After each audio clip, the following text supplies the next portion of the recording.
E aí pessoal, na videoaula de hoje nós iremos realizar as correções das atividades do mês de junho.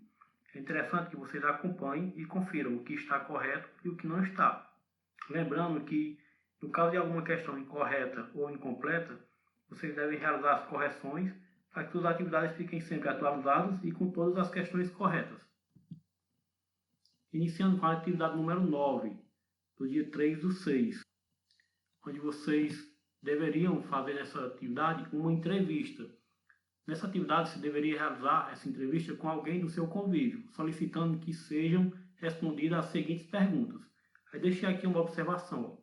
Você pode realizar essa entrevista com quantas pessoas você quiser. A primeira pergunta era: você se incomoda de dizer sua idade? A pessoa ia dizer sim ou não. Caso ela dissesse não, então você perguntaria a idade dela. O que você jogava quando tinha a minha idade, ou seja, na infância, né? Aí você deveria falar a sua idade para a pessoa entrevistada.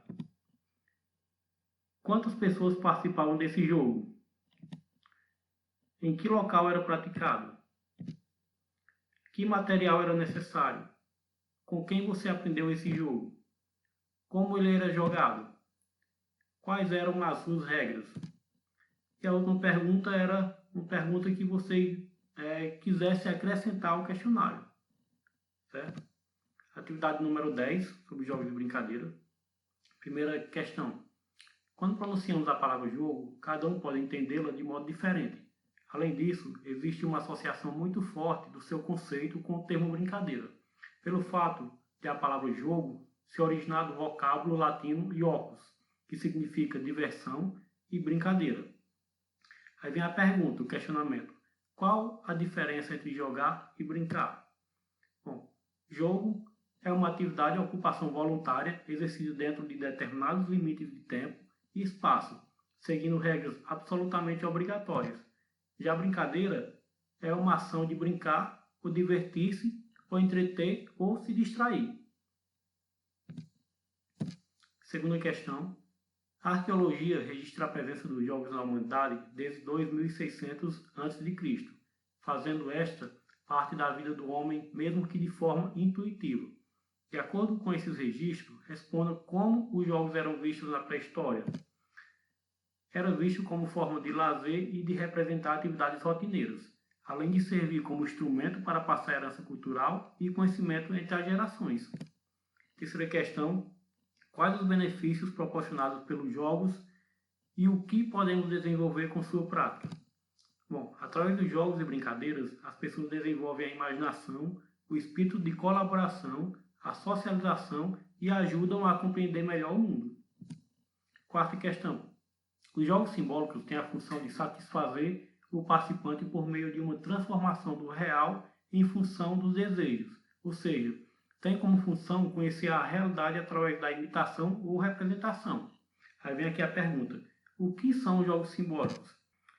São os jogos que promovem o desenvolvimento da capacidade de expressão através da linguagem corporal. Quinta questão. Os jogos populares são considerados uma riqueza cultural muito grande e precisam ser conhecidos e preservados. Aí vem aqui a pergunta: qual a importância da prática dos jogos populares? Na socialização e no resgate da cultura, na inclusão e no incentivo às manifestações folclóricas e proporcionam um aprendizado maior sobre o saber popular e sua cultura. Atividade 11, do dia 17/6, primeira questão.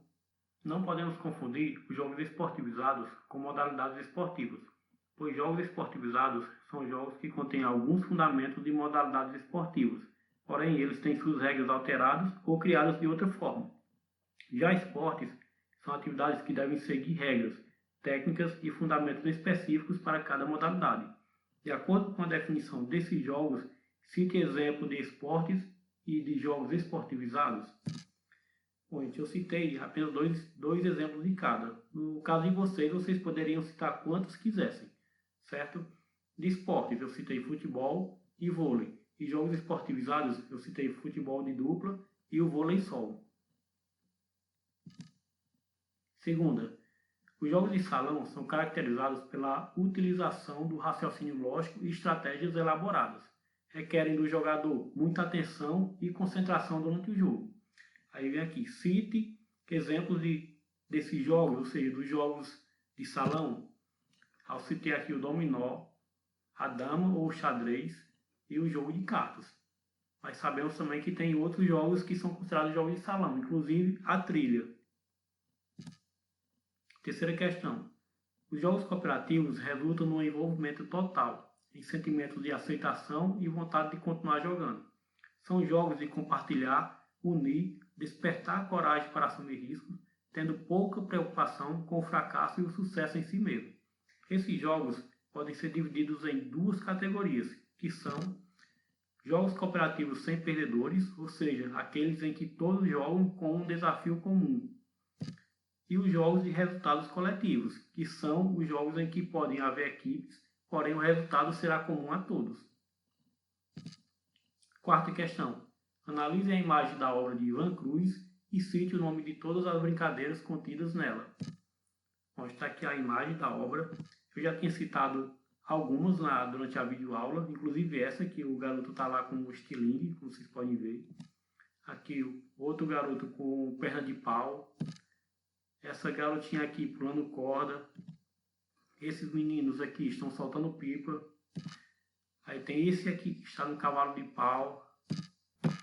Esse garoto está utilizando algumas latas para andar sobre elas. Eu não recordo o nome. Porém, se tratando de brincadeiras, eu tenho certeza que vocês são bem mais experientes do que eu.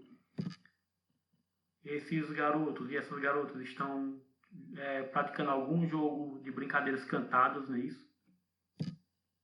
Esses aqui estão brincando de bolinha de gude.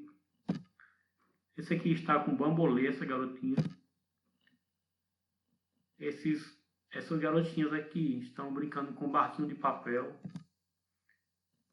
Esse garoto está brincando com um aro, né, em que ele empurra, utilizando como ferramenta um pedacinho de madeira.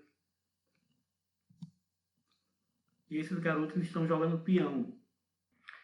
Bom, gente, essa foi a videoaula de hoje, onde eu realizei as correções de todas as atividades disponíveis no mês de junho. Espero que vocês tenham acompanhado e realizado as devidas correções. Abraço a todos e fiquem com Deus.